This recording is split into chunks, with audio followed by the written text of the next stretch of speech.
Well, we enjoyed having Benjamin stay with us at Dog College. I'm going to go through Benjamin's obedience. First, here we go through his heel.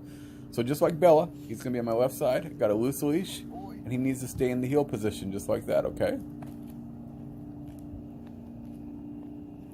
And notice the leash is loose. Super important with him because he has a tendency to want to crowd. So we want to keep that leash loose as long as he's in correct position. And like I told you, it takes like 10-15 seconds for him to really get in kind of in line, and then he falls right into the behavior he's supposed to be. Now there he got in front of me, so again I stopped walking. I hit the button, the black button above the red button. I directed him back with the leash. The minute he got in position, the leash pressure went away and the collar pressure went away. But this is what it should look like. When he gets in this is the picture I'm looking for, okay? When I stop, I remind him to sit. Heel.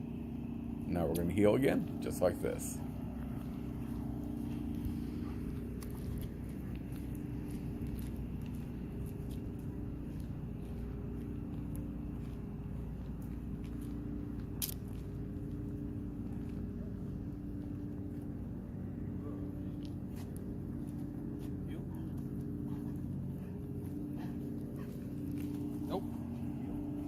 And again, I gave him direction right there with the collar and the leash at the same time.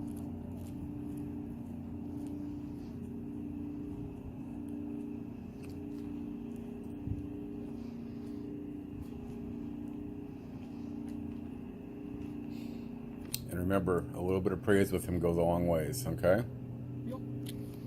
Because you can see he jumps up and gets excited at me when we do a little bit of praise, okay?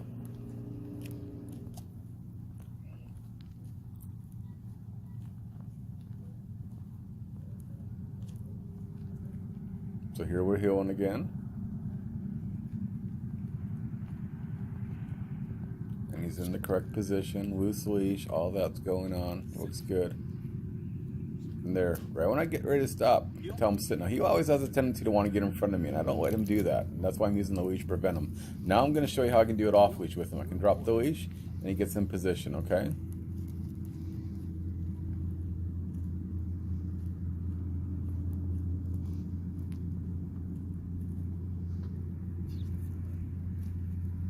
And this is what it should look like.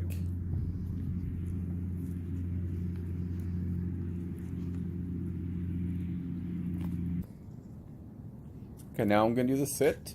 So it's sit. I step back. Again, I'm never going to call him out of this position. Only going to go back to release him. If he got up, I'd hit the button, and if he didn't sit down, I continue holding the black button above the red button, and I grab the leash and take him back to the original position, upward pressure with the leash, and I release it.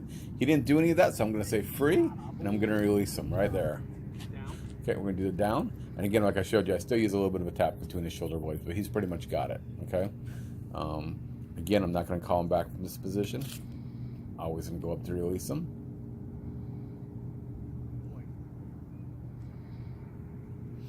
So when I go up to release him, I say free. That's how we do it. Okay, so now we're going to do recalls. So it's Benjamin here.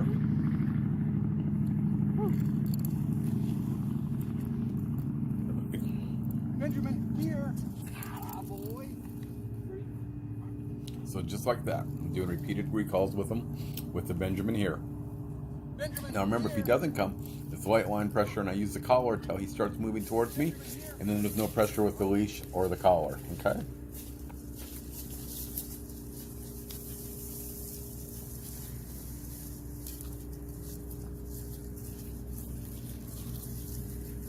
Benjamin here.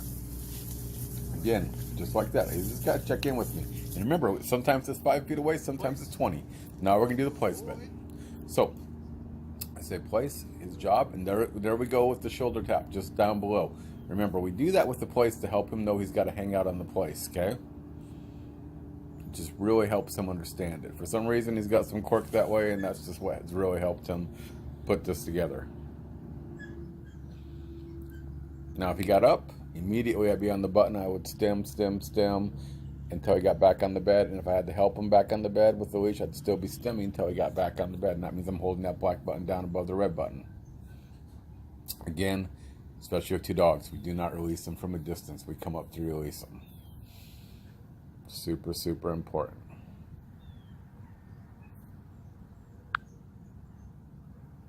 So when I come in here, gonna say free, and help him off the bed, and I'm gonna put him right back up here in just a second.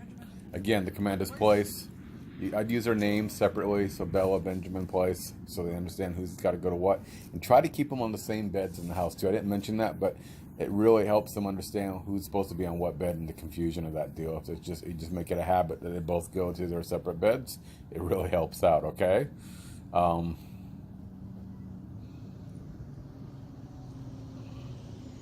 But the biggest thing with him is just getting him into that position where he holds that. Eventually he can get up and move around on the bed, but I want him for that first minute just to kind of stabilize in the bed, and that pushing my finger between the shoulder blades definitely has helped with that greatly. Okay. Now, to release him, again, I'm coming up and I'm going to say free. All right. Good boy. And I want to show him sometimes I'm going to approach the bed and not release him. But we enjoyed having him. He was a challenge, like I said. But he's come a long ways, and we're sure you're going to enjoy them both. Thanks.